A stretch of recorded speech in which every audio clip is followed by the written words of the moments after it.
మీతో ఒక simple and చాలా యూస్ఫుల్ టిప్ ఒకటి షేర్ చేద్దాం అనుకుంటున్నాను.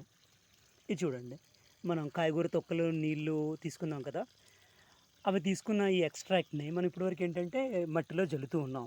మట్టి మీద జల్లుతూ ఉంటే అది వానపాములకి ఆహారంగా ఉపయోగపడుతుంది. ఆ తర్వాత మంచి ఆరోగ్యకరంగా మొక్కలు పెరుగుతాయి. ఓకే.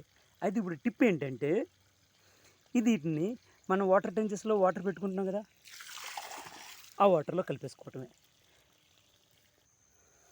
ఇలా కలుపుకోవడం వల్ల లాభం ఏంటంటే మనకి మనం వేసుకునే ఈ ఎరువు డైరెక్ట్గా భూమి పైనే కాకుండా భూమి లోపట పొరల్లోకి కూడా వెళ్ళి వానపాములకి ఆహారంగా ఉపయోగపడుతుంది. మొక్కలకి మొక్కలు బాగా పెరగడానికి చాలా బాగా ఉపయోగపడుతుంది. ఇటువంటి టిప్స్ ఫాలో అవుతే మనకి మంచి రిజల్ట్స్ వస్తాయి.